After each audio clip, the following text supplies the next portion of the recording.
Hey everybody, what's up? It's me, Albatross. Well, I wanted to come back. I dug really deep into Edgar Welch and his family. And oh my god, guys, there's some questions. Okay, there's some questions. I did manage to clear a couple things up. Like, for starters, Edgar Welch. I've actually accessed his full background. Um, he did have a little bit of a history. It was a little bit unclear if because apparently in North Carolina, when you pull up what they consider Schedule 1 narcotics, they put marijuana on that list. So in the police report, at first when they say Schedule 1, I'm thinking with the letter M, I'm thinking, okay, well, maybe it's methamphetamine or something, but no, they meant marijuana. And then later they changed it to a Schedule 2, or he got charged again with something that was a Schedule 2, one or the other. But he did have a little bit of a history with drugs and alcohol, unlike what his mom and dad said. And now his mom and dad were the most interesting. Hmm. Well, for starters, let's just start with his mom, Terri Welch. She's not exactly got the cleanest record either. Now, it's a lot of speeding tickets and junk like that, but there were some other questionable things too in her background, like actual criminal charges. And of course, with these background reports, sometimes they won't actually specify what the crime is. They'll just say if it's criminal and stuff. So I didn't actually get a clear picture on what crime she committed, but that list was a bit extensive. But another thing with Mrs. Terri Welch, they seem to own a lot more property than just two houses on a cul-de-sac. A lot of property. Or at least there's been a lot of property that's gone through their hands. Like, oh my gosh, the land and their assets, that list was long. Very long. Which was interesting, but it wasn't until you get to his dad where things start to take a whole twist. You see, there's two Harry Welches in his family. There is a dad, which is his dad, and there's a grandfather also named Harry Welch. And I pulled the report for his grandfather by accident, the Harry Welch who is deceased. His grandfather, thinking it was his father. It was a mistake, but I read through it anyway. And it's odd because his grandfather, not his father, Harry Welch, but his grandfather, Harry Welch, he died back in 2006. And what's interesting about that, he has a lot of corporate filings that have been made in his name since then. Not in his son's name, in his name, the deceased grandfather. So someone's using, I mean, listen, I get it. I'll see it in both ways. I understand that if you got a company or even a bill or whatever, and someone in your family dies, I know it's not exactly the easiest thing to get a name switched and things like that, but it's interesting because he owns a lot of production companies, and they got some weird names like Forever Young Productions. Another one was Little or no, not Little Mermaid. Mermaid Treasure Productions, or I don't know. It was something kind of weird and creepy. But they're involved in the film industry one way, even if it's just small time. They're involved in the entertainment industry, even if it's just small time, which I thought was very interesting. But I think perhaps the most interesting of all, guys, most interesting of all, didn't he drive from North Carolina all the way to Washington, D.C. to take down a pedo ring, right? Well, what's very interesting is when you pull his background and his family's background, they live within a 5-mile radius of about 20 registered sex offenders. Like, it is sex offender city down there in Salisbury, North Carolina. Let me tell you, like, a lot. And they're not just like, some of them are minor, but not all of them. Like, and it's weird because a lot of them are on the same road too. It almost makes me wonder if it's one of those weird trailer parks where they try to keep the sex predators in one place. And it's interesting because it was like one or two rows that kept coming up over and over on these these sex offenders thing. And I didn't pull up the report because that's actually kind of against the law to like pull up someone's sex offender report on social media, I think, to defame them. That's not what it's meant for. So, you know, I'm not trying to be like that. I'm not trying to give no one no grace or anything. I'm trying to follow the rules myself. That's all. And I don't know, it's just interesting. He drove, I don't know how far DC is from North Carolina, but there's like at least a state or two in between, right? Like, I don't know. I feel like that's a long drive. When there you got all these pedos all around you. Like, all the fuck around you, dude. I mean, I don't know. Maybe he doesn't know. I don't know. He had to have known because it's like a law there in North Carolina. Like the registered sex offenders kind of like gotta pronounce themselves where they live or if they move, like where they move, like the people around them gotta be informed. So I'm pretty sure they know about all these pedophiles all around him, but he's worried about a pedophile in DC. That didn't add up to me. Maybe it's just me. I don't know, but I can't really get much further than that with these people. It's odd. The police report was barely filled out, and at first I thought it was because maybe it was the actual officer that had fired his weapon. Maybe. Because, you know, it's like a whole thing. Like, they can only fill out so much, and then they gotta have, like, another investigator come and fill... But no, that was the investigator's police report. So, there's, like, no addresses in it. The deceased name wasn't in it. I think maybe whoever was in the car with him might have been in it. But they kept changing their story. You see, if you look at all the, links and all those news articles I post, the story keeps changing. First they see a car ride by and recognize the person driving as someone with a warrant out for their arrest, and then they see the guy in the passenger seat of this car, and then he's the one with the warrant for the arrest. And then, like, I don't know, just they flip-flop a lot on that story.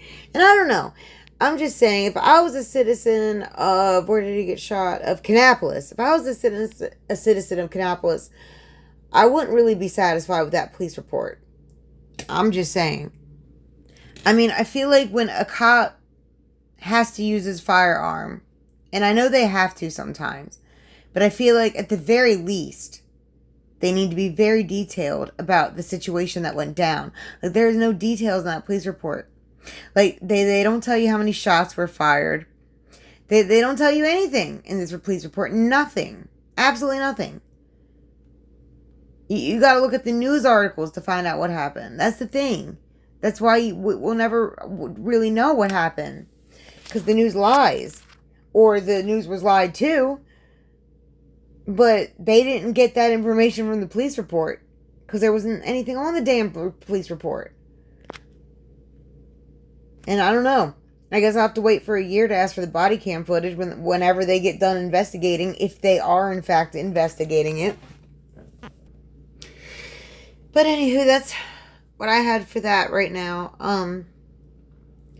I don't really have anything on current events because I had to start turning the news off when that whole Signalgate thing happened because that was all they wanted to talk about. And it's like, it made me sick.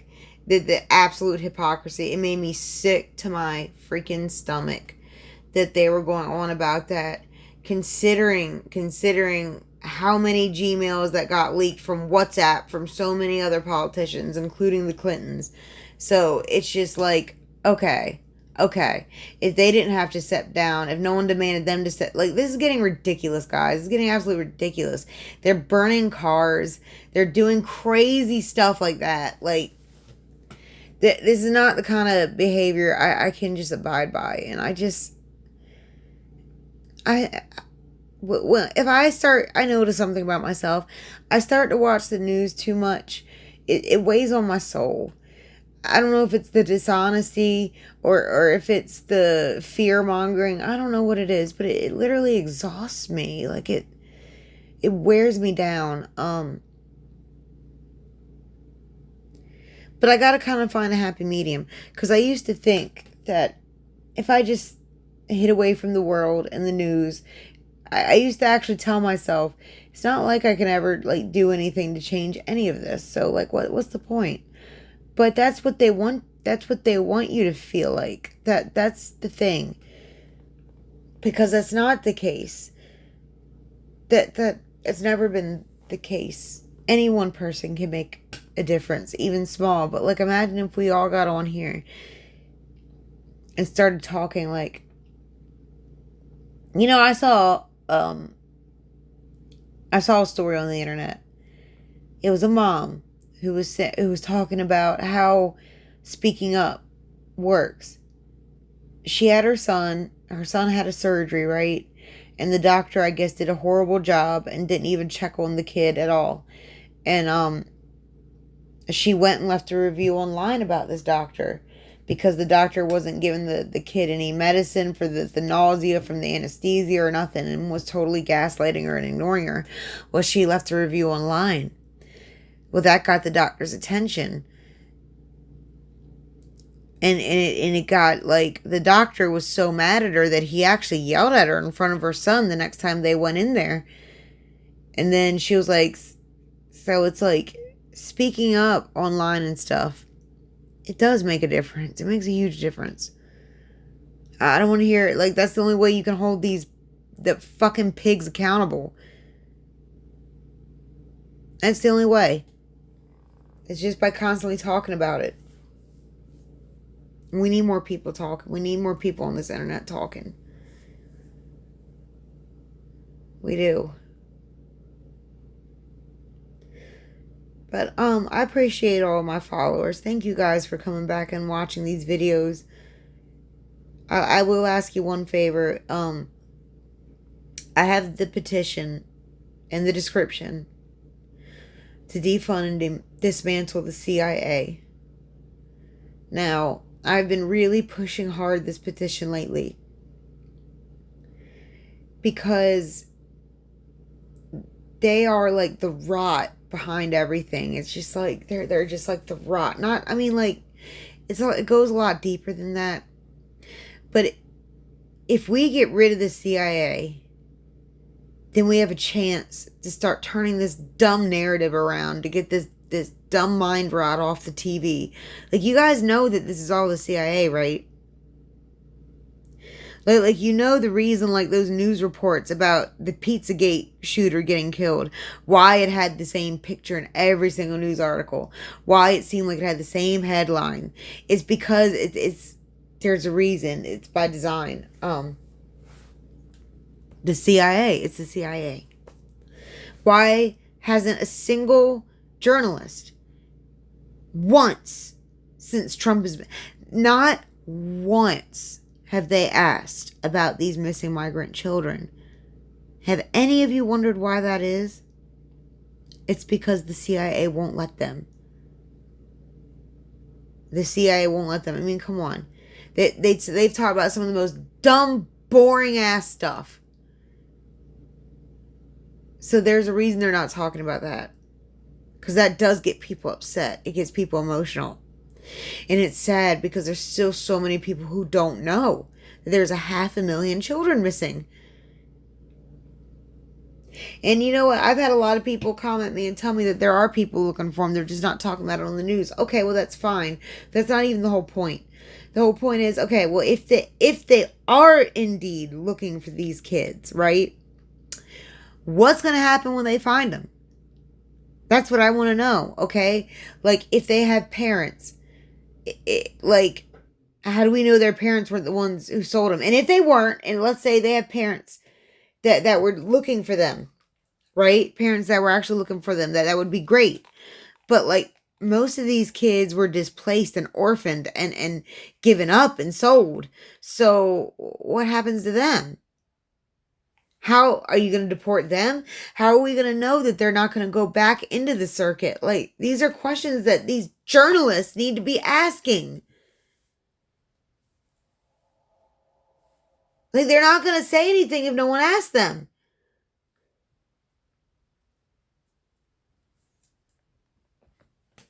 But with all that said, I need to take a break for a day or two. Just a day or two, don't worry. Because I still got a lot of presentations I'm working on. But I need to take a break for a day or two because these lies, these constant lies and this constant gaslighting, it's getting to my soul.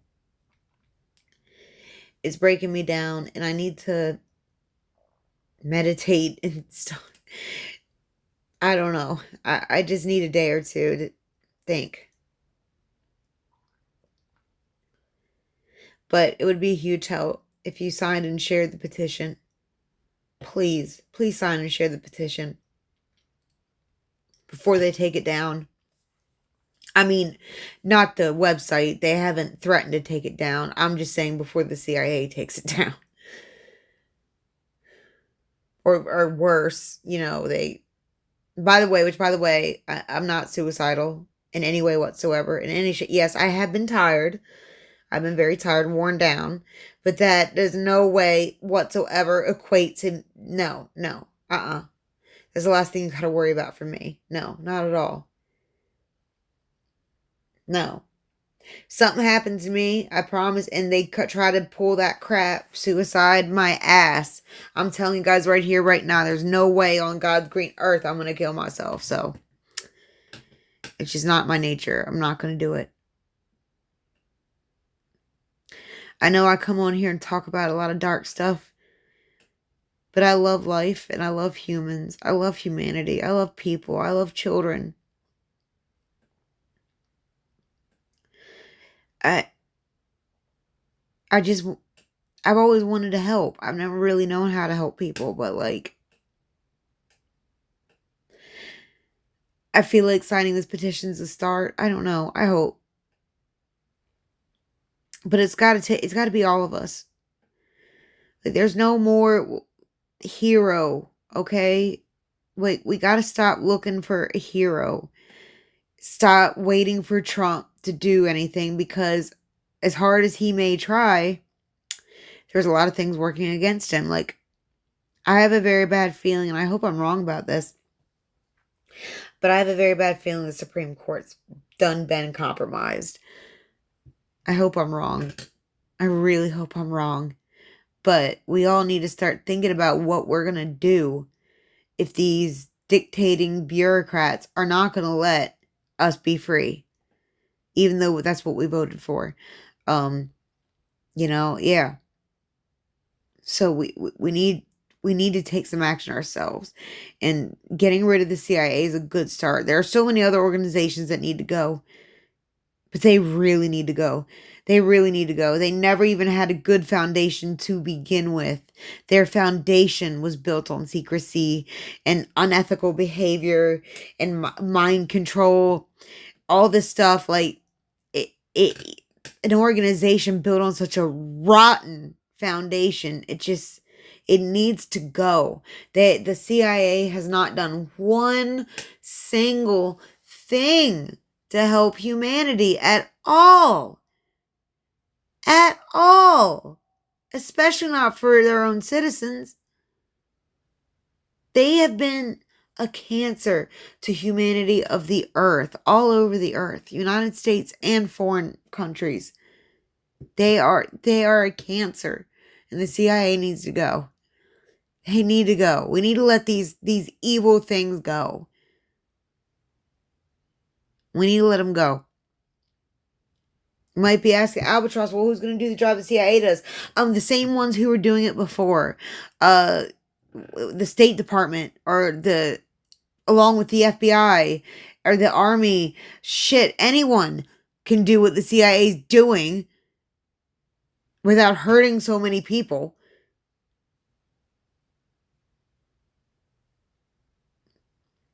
got to be smarter, and we got to stop playing their games. And that's really all I had to say for tonight. I'll be back in touch with you guys in a couple days. Thanks for listening. And yeah, I'm still planning uh the DC trip sometime in May. I'll let you know when the time gets closer. Stay tuned.